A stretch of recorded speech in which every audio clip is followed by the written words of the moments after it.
देख रहे हैं हिंद 24 टीवी। मड़ियाहू के लोरिका ग्राम सभा में भैयालाल कनौजिया प्रधान के घर पर संगीतमय श्रीमद् भागवत कथा एवं ज्ञान यज्ञ सप्ताह का पाठ आयोजन किया गया। श्रीमद् भागवत कथा कहने आए गुरुजी से बात किया गया तो उन्होंने कहा कि इस यज्ञ से पूरे गांव समाज में पूरे देश का एवं पूरे विश्व का कल्याण होगा और पूरे ग्राम समाज के ऊपर भगवान श्री कृष्ण अपना आशीर्वाद बनाए रखेंगे।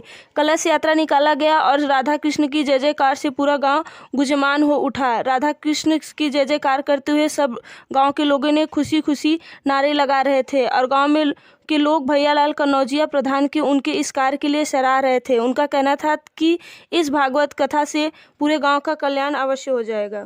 24 टीवी से इस समय ग्राम पंचायत लोरिका में खड़ा हूं। आपसे बता दूं कि जो इस ग्राम के प्रधान हैं माननीय श्री भैयालाल कनौजिया जी कि गुरु जी, ये जो आप संगीत में श्रीमद् भागवत ज्ञान पाठ करा रहे हैं, इसका मेन उद्देश्य क्या है? जो यहाँ भागवत जी की कथा होने जा रही है, इसका सबसे बड़ा उद्देश्य है, भागवत जी में व्यास जी ने लिखा है, कथा भागवतस्यापि नित्यम भवति यद्गृहे तद्गृहम तीर्थरूपम ही वस्ताम पापनाशनम। माने जिस स्थान में, जिस घर में भागवत जी की चर्चा होती है, भागवत कथा का आयोजन होता है, जहाँ पर वह स्थान तीर्थ स्वरूप हो जाता है अपने आप में। और वस्ताम पापनाशनम माने जितने भी श्रोता हैं आते हैं, चाहे वहाँ के जो रहने वाले हैं, समूल पाप नष्ट हो जाता है। और भक्ति सबके अंदर है, लेकिन वह सुसुप्तावस्था में पड़ी हुई है। उसको जागृत कराना ही कथा का मुख्य उद्देश्य होता है। हमारे अंदर जो भक्ति तत्व हो, जागृत कैसे हो, हम जो आधुनिकता के वातावरण में जी रहे हैं, उसका परित्याग करके भगवान के श्री चरणों में हमारा मन कैसे लगे, सारे पुराण और सारी कथाएं हमको यही शिक्षा देती हैं। गुरु जी, आपका नाम क्या है? हम अयोध्या के रहने वाले, हमारा नाम पंडित अजय शास्त्री जी महाराज, और विद्वत समिति द्वारा ऋषिकेश में हमको एक उपाधि मिली है मानस किंकर की। तो मानस किंकर से हम सुशोभित हैं और हमारी कथाएं, रामायण जी की कथा और भागवत जी की कथा सालों भर चलती रहती है। ऐसा भारतवर्ष का मुख्य स्थान कोई नहीं है जहां मेरी कथा नहीं हुई। हमको भागवत कथा का पाठ कराना चाहिए। सब कुछ भगवान है। भूत प्रेत शैतान से हम बहुत परेशान थे। हम भगवान को मानने लगे और हमको इसमें बहुत ज़्यादा जो है कि खुशी हुई, हमारे परिवार में शांति हुई, हमारे परिवार में बरकत हुआ।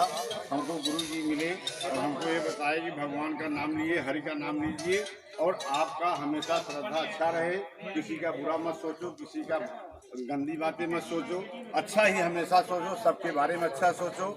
इसलिए मेरे मन में भाव आया कि जो है कि हम ये कथा सुनते रहेंगे तो हमारे परिवार में शांति बना रहेगा और जो है कि हमारे परिवार को सारे सुखी रहेंगे और हमारे गांव क्षेत्र वाले भी सुखी रहें और देश सुखी रहे। दशरथ कनौजिया, ग्राम लोरिका।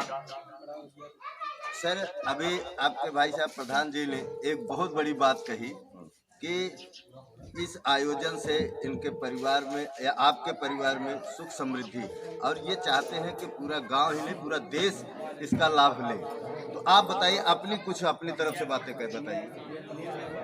ये तो पूरा देश में लाभ लेने की बहुत ही आवश्यकता है। सब लोग लाभ लेना ही चाहिए।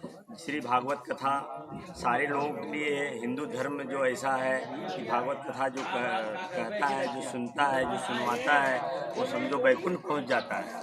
मतलब उसके लिए परंपरा एकदम सब कुछ ही सुंदर बात है। और हमारा देश, हमारा गांव, हमारे पूरे देश के लोग सुख शांति पूर्वक से रहें, अच्छा भाषाएं लोग बोलें, अच्छी शब्द बोलें, लोगों का अच्छा विचार रखें, किसी के एक दूसरे के बारे में बुरा न चाहें, सबके बारे में अच्छा ही सोचें। जब लोग अच्छा सोचेंगे तो सबका अच्छा होगा। जब लोग बुरा सोचेंगे तो उनका खुद का बुरा होगा। इसलिए बुरा कभी नहीं सोचना चाहिए, सबको अच्छा सोचना चाहिए, सबको बढ़ते हुए अच्छा देखना चाहिए। सब बढ़ेंगे तो हम भी उसके साथ साथ बढ़ेंगे। धन्यवाद। तो गुरुजी, क्या नाम है आपका? पंडित रविन्द्रनाथ मिश्र आचार्य, ग्राम गनापुर।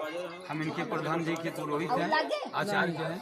अच्छा गुरुजी, ये जो श्रीमद् भागवत कथा का पाठ हो रहा है, अभी आचार्य जी ने जो चीज बताया, ये तो शायद ही सुनने को मिलता है।